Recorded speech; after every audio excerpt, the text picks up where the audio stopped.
지난 2년간도 그러했고 정책의 일관성과 유연성을 조화시키기 위해 청와대 정책 실장으로서 경청과 협의에 최선의 노력을 다하도록 하겠습니다.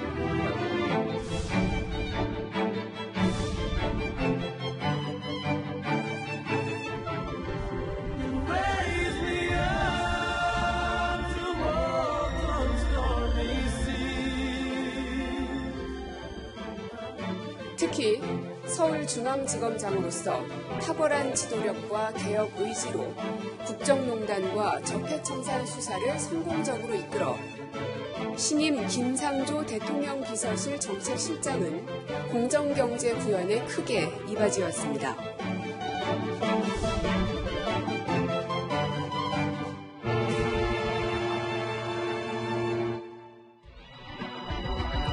어느 정부나 집권 3년 차는 위험 구간이라고 이야기를 합니다. 측근 비리, 권력형 비리 의혹이 터져 나오거나 정권 심판론이 대두되는 시점이기 때문인데요. 내년 4월에는 사실상 중간평가인 국회의원 총선거까지 기다리고 있습니다. 정치의 계절을 앞둔 이 시점에 청와대가 또다시 강수를 둔 셈입니다. 혁신적 포용국가를 건설하기 위해 소득주도 성장, 혁신성장, 공정경제를 3대 축으로 해서 경제정책의 성공을 위해서는 일관성과 유연성이라는 상반된 두 가지 기준을 조화시키는 것이 무엇보다도 중요하다고 생각을 합니다. 지난 2년간도 그러했고 앞으로도 그러할 겁니다. 자, 갑작스러운 경제라인 교체라고 볼 수 있을 것 같은데 특히 김수현 전 정책실장은 임명된 지가 불과 이제 7개월밖에 되지 않았지 않습니까? 왜 갑자기 바뀐 거죠? 그렇습니다. 김수현 정책실장은 한 7개월, 그다음에 이제 윤종원 전 경제수석은 한 1년 정도 됐습니다. 네. 근데 이 정책실장과 경제수석이 동시에 교체되는 것은 일단은 경질의 성격으로 좀 봐야 될 것 같습니다. 네. 기간도 그렇고.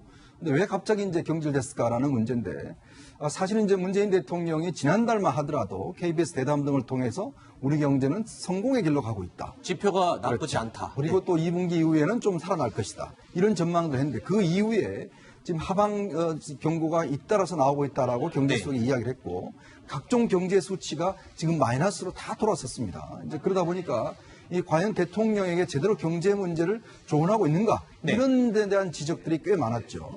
즉 대통령의 옆에서 참모들이 과연 대통령의 경제 상황을 정말 제대로 이야기를 하고 있는가에 대한 의문점들이 많았습니다.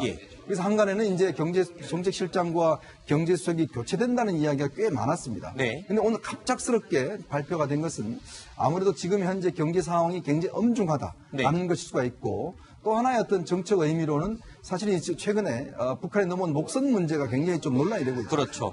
아마 그런 부분도 어떤 정치적 고려가 있지 않는가라는 해석을 해봅니다. 뭐 쉽게 말해서 분위기를 빨리 좀 전환을 해야 될 때가 아닌가 이런 의미도 담겨 있을 것 같다라는 분석입니다. 자, 경제 지표가 연일 마이너스를 향하고 있는 이 시점에요. 임명 1년도 되지 않은 청와대 경제 라인을 교체한 데에는 말씀하신 대로 이 경질의 의미가 분명히 있을 것 같습니다. 그렇다면 신임 김상조 정책실장의 경제 정책은 얼마나 달라질 수 있을까요?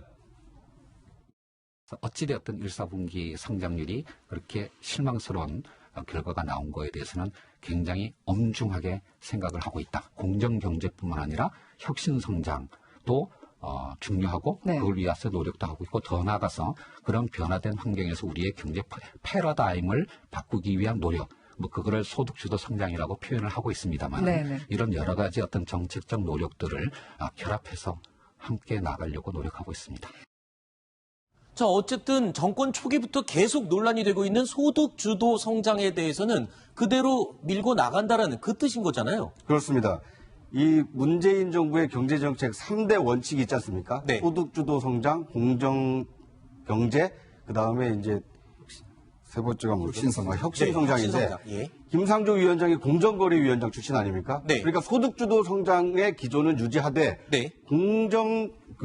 경제에 좀 방점을 찍겠다. 이런 의미가 좀 있다고 보고요. 정책을 크게 전환하기보다는 지금까지의 정책의 일관성은 유지하지만 공정 경쟁과 혁신 성장에 조금 더 방점을 찍겠다. 이런 인사의 그 뜻이 담겨있다 이렇게 볼 수 있을 것 같습니다. 자, 김상조 정책실장은 마이너스 경제 지표라는 폭풍 앞에 서 있습니다. 내년 총선 전까지 어떻게 해서든 이 경제 성과를 끌어내야 하는 아주 중책을 맡게 된 셈인데 김상조 실장의 첫 번째 이 임무는 휴대전화 컬러링을 바꾸는 일이었다라는 이야기도 나오고 있습니다. 무슨 얘기일까요? 들어보시죠. 핸드폰 컬러링을 바꿨습니다. 웨스트 라이프의 You Raise Me Up입니다. 당신의 어깨 위에 서 있을 때 저는 더 강해질 겁니다. 당신이 저를 일으켜 세우실 때 저의 혼자의 모습보다는 더 강해질 겁니다. 여기서 U는 국민입니다. 저는 국민의 격려와 지원 위해서만 간신히 일어설 수 있는 미약한 사람입니다.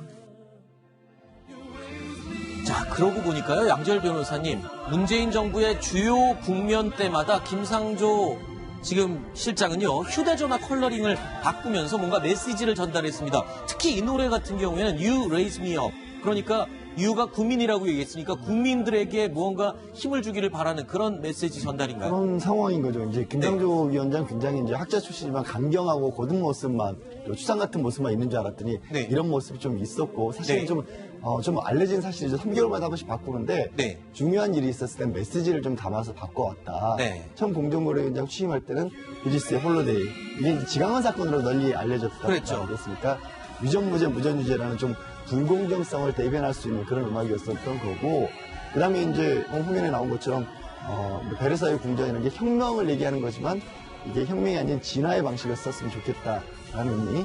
그다음에 이제 장하성 정책실장이 경질됐을 때 잊지 않겠다는 의미의 비지스의 음악을 들었었고요. 이번에 네.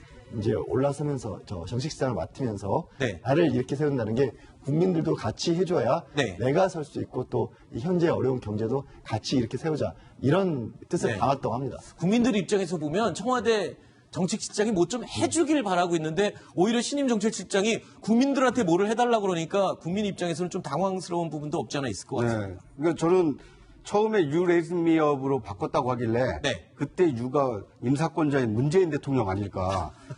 대통령께서 저에게 강력한 힘을 실어주시면 네. 제가 이 경제정책을 한번 저도 힘있게. 처음에 사실 그렇게 생각을 했는데 네. 그런데 정작 본인은 이제 국민의 지지를 받겠다고 하는데 네. 국민의 지지는 정책을 잘 펴서 국민의 박수와 환호를 받는 거거든요. 네. 그러니까 앞으로 어떤 경제정책으로 국민의 이 지지를 이끌어낼지 좀 지켜봐야 될 것 같습니다. 알겠습니다. 자, 김상조 정책실장까지 청와대로 등판하면서요. 청와대의 후반기 진용이 이제 서서히 모양새가 갖춰지고 있습니다. 그런데 이상하게도 딱 2년 전에 비슷한 일이 있었던 것 같은 기시감이 듭니다. 왜일까요? 윤석열 후보자는 검사로 재직하는 동안 부정부패를 척결해왔고 권력의 외압에 흔들리지 않는 강직함을 보여줬습니다. 국정농단과 적폐청산 수사를 성공적으로 이끌어 신임 김상조 대통령 비서실 정책실장은 경제 분야 핵심 국정 기조인 공정경제 구현에 크게 이바지었습니다. 맞습니다. 문재인 정부 출범 당시 적폐청산의 두 축을 담당했던 사람이 윤석열 서울중앙지검장 그리고 김상조 공정거래위원장 이 두 사람이었습니다. 그런데 후반기에 또다시 청와대에서 이미 큰 그림을 그려놨다고 해야 되는 것일까요? 이 두 사람이 다시 후반기에 등장을 했습니다.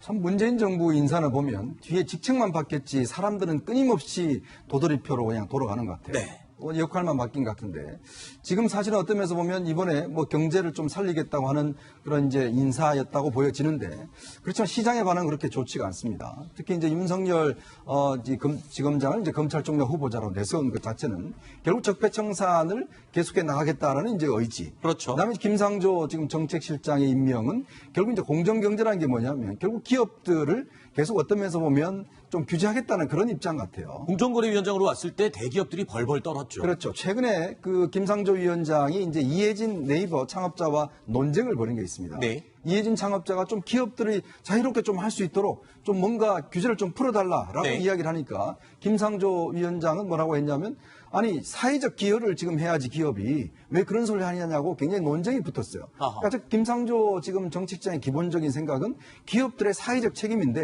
기업들은요 기본적으로 고용을 통해서 사회적인 책임을 하는 것이거든요. 근데 문제는 김상조 지금 정책실장은 기업들이 뭔가 분배를 하고 뭐 배분을 하고 뭐 이런 쪽으로 많이 생각하고 있다는 거죠. 자, 그거는 뭐냐면 결국 규제를 계속해 나가겠다는 신호가 아닌가라고 시장에서는 받아들일 수가 있어요. 네. 그렇기 때문에 현재 어떤 기업의 길을 살려야 되는데 오히려 기업 입장에서 보면 우리를 더 옥죄는 것이 아닌가 네. 이런 식의 신호로 저는 받아들일 수가 있다고 봅니다. 적폐청산의 두 축이 결국에는 다시 돌아왔으니까 글쎄요. 뭐 검찰총장이야 뭐 청문회를 거쳐서 이제 후보자로 대기 중이지만 정책실장 재계들은 지금 얘기하신 것처럼 바짝 긴장할 수밖에 없을 것 같은데 어떠세요? 저는 좀 그렇게는 생각하지 않습니다. 그래요? 왜냐하면 이미 공정거래위원장을 하면서 네. 재벌들이 오히려 참여연대 시절보다 많이 유연해졌다. 현실 네. 감각을 가지고 있다 이렇게 생각을 하고 있거든요. 단지 문제는 뭐냐. 지금 공정이라는 게 뭐냐면 재벌이 가지고 있는 반칙 구조, 소위 말하는 일감 몰아주기, 내부 거래라는 거를 해소해야 되는 거거든요. 근데 그거를 그동안 계속해서 설득하고 대화하고 하는 과정에서 이제는 실행하는 단계로 넘어가고 있기 때문에 네. 조금 더 그런 느낌이 들 수는 있습니다. 그렇지만 그 윤석열 지검장이나 김상조 위원장이나 둘 다 어떻게 보면은 자기 요번에 이전에 임명된 관료들 중에서 자기 직분을 잘하고 일정 부분 성과를 낸 사람들이에요. 네. 그 사람들을 조금 더 일을 더 열심히 해보라고 기회를 준 거거든요. 네. 아까 그 구자원 기자님이 말씀하셨듯이 그동안은 최저임금에 너무 매몰된 이 프레임을 네. 공정경제와 혁신경제로 좀 이동시키자라는 그 의지가 담겨 있는 거고요. 네. 그리고 이제 하반기 경제 전망 발표를 앞두고 있는 그 상황에서 하반기에는 다른 분위기로 쇄신해가지고 경제를 한번 힘차게 밀고 가보자. 네. 축을 이동해서 이런 거거든요. 그렇기 때문에 이것을 또 경질로 보는 것도 조금 과도한 측면이 있다. 저는 이렇게 네. 생각합니다. 예. 근데 김상일 평론가님 조금 전에 말씀하셨잖아요. 그러니까 뭔가 성과가 있는 사람이어서 다시 불러들였다라는 말은 뒤집어서 얘기하면 김수현 전 실장이 성과가 없으니까 밀려난 거니까. 근데 김수현 실장은 조금 다른 부분도 있어요. 그래요? 왜냐하면 지금 내년 총선을 앞두고 지금 나와야 되는 장관들이 되게 많잖아요. 네. 그렇기 때문에 그런 것들을 좀 배려하고 좀 생각하면서 한 인사일 수도 있고요. 네. 그렇지만 이제 하반기 경제를 알겠습니다. 앞두고 네. 쇄신에 방점을 뒀다. 예. 알겠습니다. 자, 이 김상조 청와대 실장이 가시적인 경제 성과를 과연 보여줄 수 있을지 기대와 그리고 또 우려의 목소리가 섞여 있는 건 사실입니다. 이런 가운데 전임 김수현 정책실장에게는 두 가지 고민이 있었습니다. 마이너스 경제 지표 참 부담스러웠겠죠. 그리고 또 한 가지 관료들과의 관계였습니다. 정부 관리가 말을 덜 듣는 거 이런 거는 제가 다 표현해 줬어요.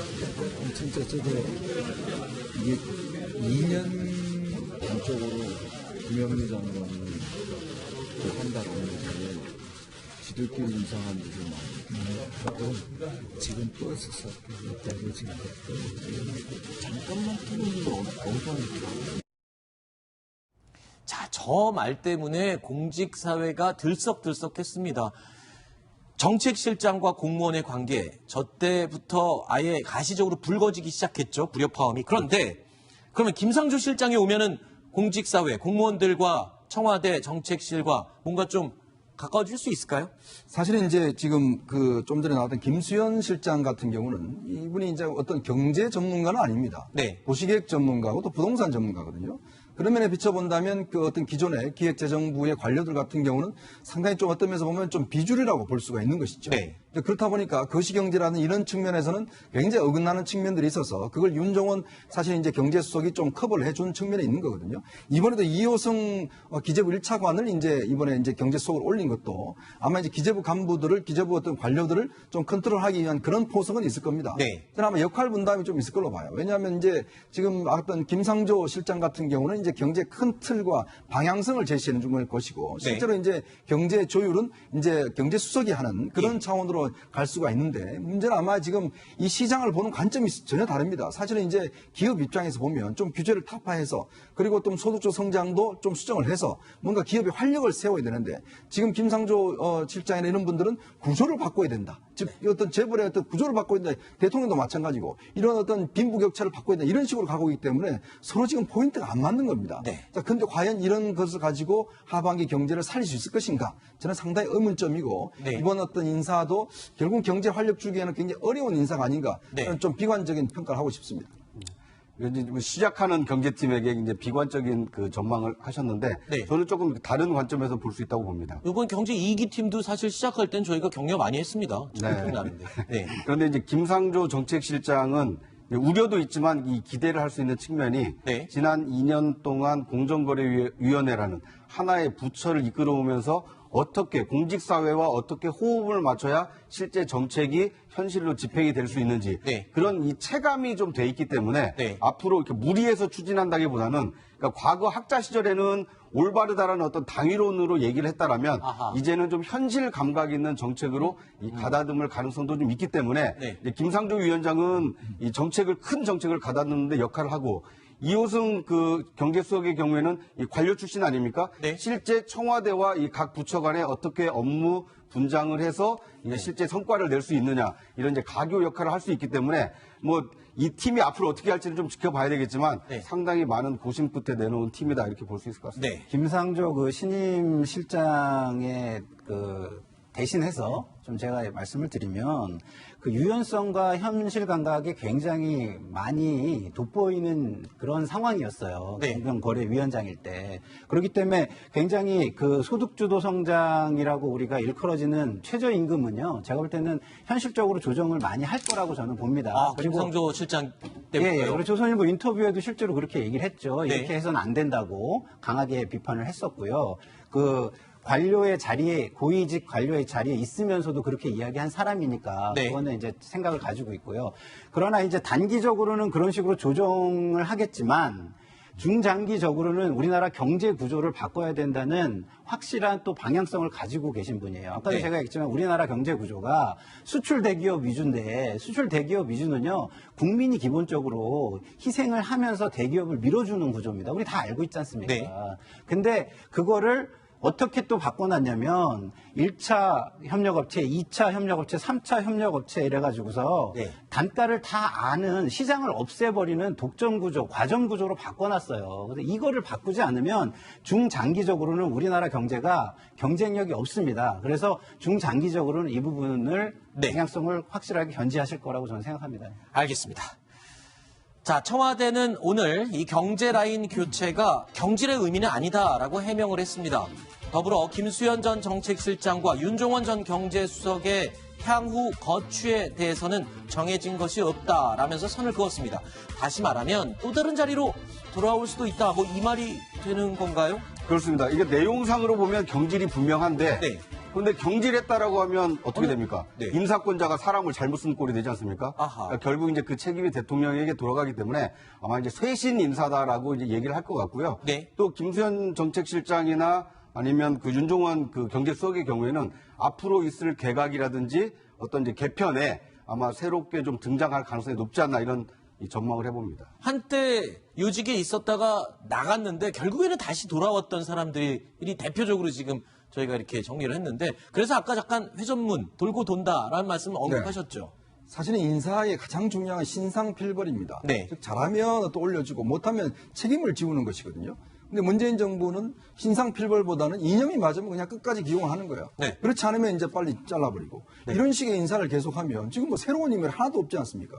결국은 뭐 시장에서 볼 때는 이 사람 바꾸고 저 사람 바꾸고 해봐봤자 똑같은 걸로 보여지는 수밖에 없는 것이거든요. 그렇기 때문에 인사에 감동이 없습니다. 감동이 없다면 그만큼 시장에 미치는 영향도 저는 없다고 보는 거거든요. 네. 그렇기 때문에 뭐 아마 저는 두 분도 똑같이 기용할 겁니다. 아마 다 다른 자리에 기용할 건데 네. 계속적으로 이런 식으로 인사를 기용하다 보면 결국 본인이 실패한 것에 대한 책임을 전혀 지지 않아요. 네. 저는 그런 면에서 본다면 이것 자체가 굉장히 인사의 어떤 나중에 문제가 될 수 있는 소지도 저는 크다고 봅니다. 국민들은 뭐 그분들이 어디로 자꾸 돌건 말건 그거보다는 지금 경제가 나아지는 거를 가장 바라고 있습니다. 어디를 가서 경제만 좋아지게 하면 그러면 좋은 거 아닙니까? 그런데 이제 그 경제 이 시장에 시그널을 줄 수는 있죠. 네. 예를 들면 그 부동산 전문가인 김수현 정책실장을 김현미 교통부 장관 후임으로 앉힌다라면 지금 강남 집값이 조금씩 이게 움직이고 있다는 얘기가 나오고 있지 않습니까? 앞으로도 강력하게 부동산 규제를 지속해 나가겠다 이런 이 시그널을 줄 수 있기 때문에 이 김수현 전 정책실장의 이 향후 교추는 좀 주목해 봐야 될 대목이 있습니다. 알겠습니다.